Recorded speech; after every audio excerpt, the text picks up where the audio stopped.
Hey guys, welcome back to the channel. So today I'm gonna pretty much be fixing an issue that I caused on this Honda. So what I pretty much did is I decided to go ahead and clean this with the wrong stuff. I used the electronic cleaner, and now I have a code that is running rich. So either I screwed this up, which I think I really did.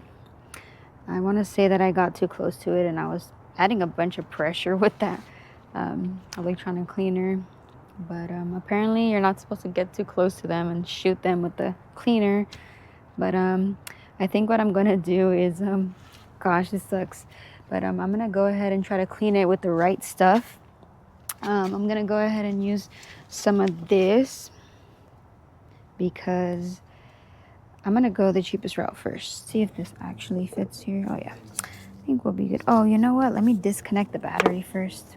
Okay, so I'm going to go ahead and disconnect the ground because just so I could reprogram when I do decide to connect it back. This will restart the computer and clear the code, and we'll see if this fixes the rich code because, man, what do they say? If it ain't broke, don't fix it. That's pretty much what happened here. So, all right. Now let's get our, what is this called? Phillips screwdriver. And let's loosen this up. Man, oh man.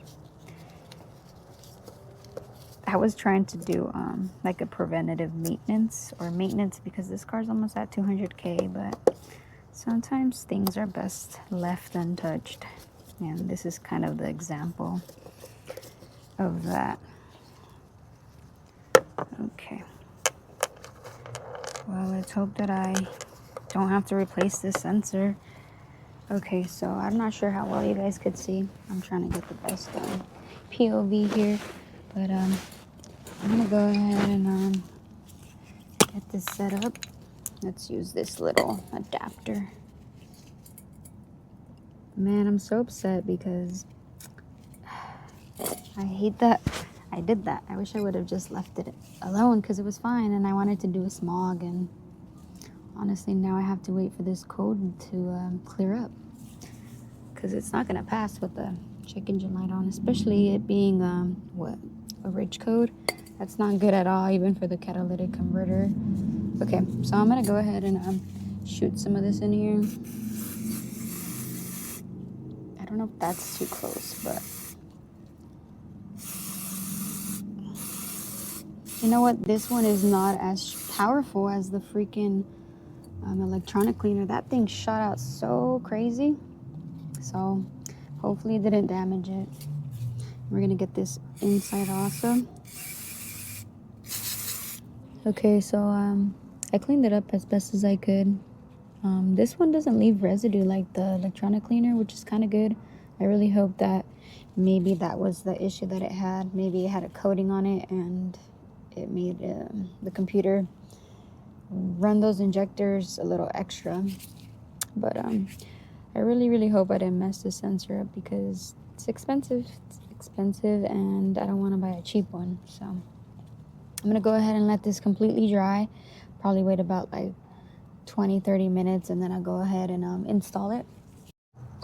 Okay, so I cleaned it up and I'm really just hoping that I didn't damage it.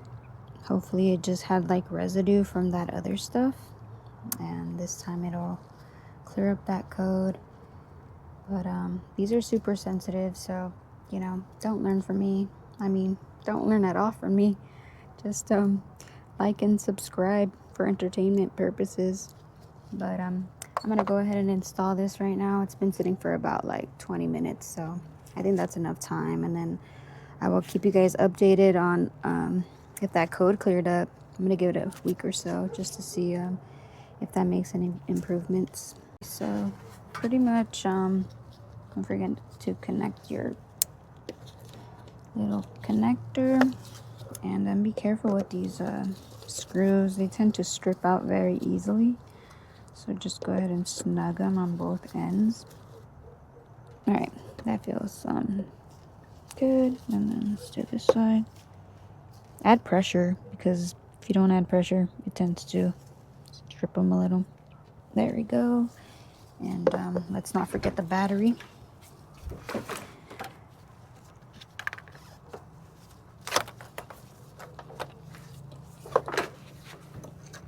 All right. All right, let's hope this works out, guys, because I need this car to pass smog. Gotta get it going. And don't judge these Temu, what are these Temu terminals, battery terminals. All right, that's nice and snug. Okay guys, so that's gonna wrap up the video.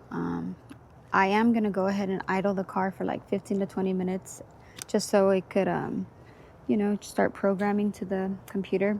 But I'm not gonna push on the gas or anything. I'm just gonna rev it. I mean, I'm not gonna rev it. I'm just gonna go ahead and let it idle without touching anything, all the accessories off. And then after that, I'm gonna take it on a short drive and then just see over time if that code comes back.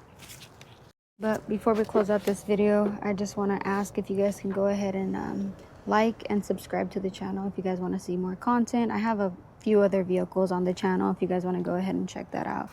Anything helps to support the channel. Thank you guys so much. Have a good one.